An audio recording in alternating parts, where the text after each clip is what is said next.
Hello friends, welcome to my channel. आज मैं आपको बताऊंगी कि एलएलबी के बाद आपके पास क्या-क्या करियर ऑप्शंस हैं। जो स्टूडेंट एलएलबी की स्टडी कर रहे हैं या फिर जो स्टूडेंट एलएलबी कंप्लीट कर चुके हैं वो आगे क्या कर सकते हैं, यानी कि उनके पास क्या-क्या करियर ऑप्शंस हैं, आज ये मैं आपको बताऊंगी। लेकिन इस वीडियो को स्टार्ट करने से पहले मैं आपसे कहना चाहती हूँ कि अगर अभी तक आपने मेरे चैनल को सब्सक्राइब नहीं किया तो आप मेरे चैनल को सब्सक्राइब कर दें। साथ ही बेल आइकन के बटन को प्रेस कर दें, जब भी मैं कोई वीडियो डालूं तो उसका नोटिफिकेशन आपको मिल पाए। चलिए स्टार्ट करते हैं। पहले मैं आपको बताऊंगी कि एलएलबी की क्या फुल फॉर्म है, पर उससे पहले मैं आपको बताऊंगी कि एलएलबी लिखते कैसे हैं। बहुत सारे स्टूडेंट्स को ये पता ही नहीं होता कि एलएलबी लिखते कैसे हैं। बहुत सारे स्टूडेंट्स L.L.B लिख देते हैं, but this is a wrong way. LLB को लिखा जाता है LL.B। अब बात करते हैं कि एलएलबी की क्या फुल फॉर्म है। एलएलबी की फुल फॉर्म है लेक्स लिगम बकैरेलस और एक लैटिन वर्ड है, और जब इसे इंग्लिश में ट्रांसलेशन करते हैं तो इसे कहते हैं बैचलर ऑफ लॉज। अब बात करें अगर हम एलएलएम की, तो एलएलएम की फुल फॉर्म है लेक्स लिगम मैजिस्टर और मास्टर ऑफ लॉज। अगर आपने एलएलबी की है तो एलएलबी के बाद आपके पास क्या क्या करियर अपॉर्चुनिटीज है, अब ये मैं आपको बताऊंगी। सबसे पहले आप बार काउंसिल ऑफ इंडिया का एग्जाम देकर आप सर्टिफाइड एडवोकेट आप बन सकते हैं। जब आप एलएलबी का कोर्स करते हैं तो आप एक लॉयर बनते हैं, और जैसे ही आप बार काउंसिल ऑफ इंडिया से सर्टिफाई हो जाते हैं तो आप एडवोकेट बनते हैं। इससे पहले वाली वीडियो में भी मैंने आपको बताया था कि एडवोकेट और लॉयर में क्या डिफरेंस है। एडवोकेट का मतलब कोई ऐसा पर्सन जो दूसरे पर्सन का पक्ष ले सकता है, उसके पक्ष से बात कर सकता है। आप बार काउंसिल ऑफ इंडिया का एग्जाम देकर आप एडवोकेट बन सकते हैं। नेक्स्ट बात करते हैं, फिर एक संस्था है आईबीपीएस। आईबीपीएस की फुल फॉर्म है institute of banking person selection. ये संस्था बैंक में स्पेशल ऑफिसर लॉ के लिए अपॉइंट करती है। आईबीपीएस जब वैकेंसी निकालती है तो स्पेशल ऑफिसर लॉ की पोस्ट होती है और आप इस पोस्ट पे जा सकते हैं। तो आईबीपीएस के एग्जाम से आप बैंक में स्पेशल ऑफिसर बन सकते हैं, और बैंकिंग के जो लीगल पैनल होते हैं नेशनलाइज्ड बैंक में, उनमें एज ए एडवोकेट बैंक में सेवा दे सकते हैं। इसके अलावा सेना में जैक की भर्ती होती है। इसकी फुल फॉर्म है जैक की जज एडवोकेट जनरल कोर्ट मार्शल में। 27 year maximum age limit. 27 age से पहले कोई भी फॉर्म भर सकता है। इंपॉर्टेंट ये है कि एलएलबी में फर्स्ट डिवीजन हो, और जब आप फॉर्म फिल करके भेजते हैं तो एज पर परसेंटेज आपको शॉर्टलिस्ट आपको किया जाता है, तो आपको सीधे इंटरव्यू के लिए बुलाया जाता है, और रिटन एग्जामिनेशन जैक के लिए नहीं है। सीधे एसएसबी इंटरव्यू के थ्रू आपको रिक्रूट किया जाता है, और एसएसबी इंटरव्यू 5 दिन का इंटरव्यू होता है। कुल 900 मार्क्स का ये इंटरव्यू होता है। नेक्स्ट बात करते हैं एडीपीओ। एडीपीओ की फुल फॉर्म है assistant district prosecution officer.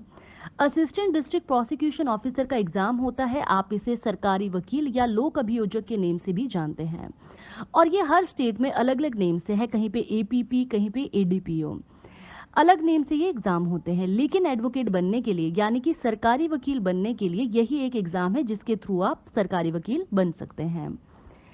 ADPO की बात करें तो ये ऑब्जेक्टिव एग्जाम होता है, और अगर ऑब्जेक्टिव एग्जाम को क्वालिफाई करते हैं आप, अगर मेरिट में आते हैं, तो आपको इंटरव्यू देने का मौका मिलता है और सीधे ही आप एडीपीओ की पोस्ट पे सिलेक्ट होते हैं।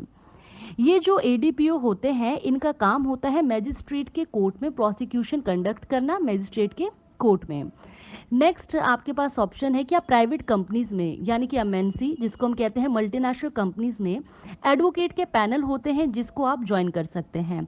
आजकल जितनी भी कंपनीज है या प्राइवेट सेक्टर है, जो बड़ी कंपनीज है, वो अपने यहाँ पे एडवोकेट्स को हायर करते हैं, जो उनके जैसे कि कॉपीराइट के केसेस होगी या ट्रेडमार्क के केसेस होगी या फिर किसी और तरीके के लीगल बातें, एग्जाम्पल 138 के केसेस या कुछ और, तो इस तरीके के केसेस में एडवोकेट की मदद ली जाती है। मैक्सिमम लोग एलएलबी करते हैं इस करियर के लिए, जो कि है जज बनने के लिए। Judicial services exam state wise होता है। 2006 से हर स्टेट में ये एग्जाम कंडक्ट होता है, जिसके थ्रू आप सिविल जज क्लास 2 की पोस्ट पर जाते हैं।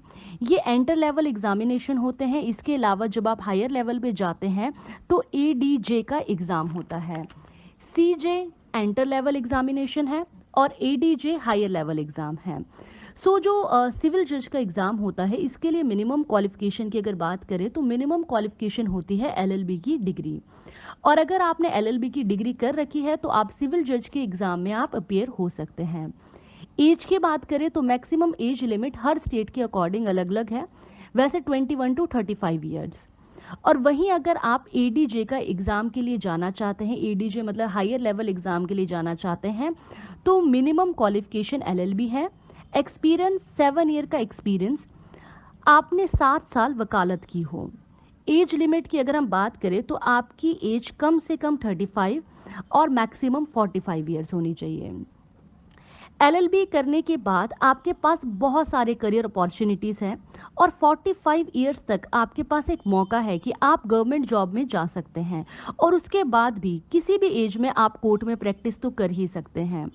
तो ये एक ऐसा कोर्स है, एक ऐसा प्रोफेशन कोर्स है जिसमें कोई भी पर्सन बेरोजगार नहीं रह सकता, लेकिन अगर आपके पास नॉलेज है तभी। बिकॉज डिग्री किसी काम की नहीं होगी अगर आपके पास नॉलेज ही नहीं है तो, क्योंकि सिर्फ नॉलेज ही है जो आपको आपका हक दिलाती है। इम्पॉर्टेंट है डिग्री के साथ नॉलेज होना। सो आज मैंने आपको बताया है कि आपके पास क्या क्या करियर ऑप्शंस है आफ्टर एलएलबी। अगर आप यूपीएससी सिविल सेवाओं में जाना चाहते हैं तो आप इस एलएलबी डिग्री के बाद यूपीएससी और सिविल सेवाओं की तैयारी भी कर सकते हैं। यूनियन पब्लिक सर्विसेज कमीशन, जिसके थ्रू आप आईबीपीएस, आईएएस, आईआरएस, आईएफएस आप बनते हैं, वहाँ भी ऑप्शनल सब्जेक्ट होता है जिसमें आप मेंस एग्जामिनेशन में law as a optional subject आप चुन सकते हैं। सो इन द एंड मैं आपको यही बता दूं कि एलएलबी आफ्टर ग्रेजुएशन अगर कोई स्टूडेंट करना चाहता है तो ये 3 साल का कोर्स है, और अगर आपने 12th पास कर ली है, 12th के बाद एलएलबी करना चाहते हो तो ये 5 ईयर का इंटीग्रेटेड कोर्स होता है। आज इस वीडियो में मैंने आपको बताया है कि एलएलबी के बाद आपके पास क्या क्या करियर ऑप्शंस है, क्या क्या करियर अपॉर्चुनिटीज़ है। इस वीडियो में सिर्फ इतना ही। अगर आपको ये वीडियो अच्छी लगी हो तो आप लाइक कर सकते हैं, अपने डाउट आप कमेंट सेक्शन में पूछ सकते हैं। Thank you so much.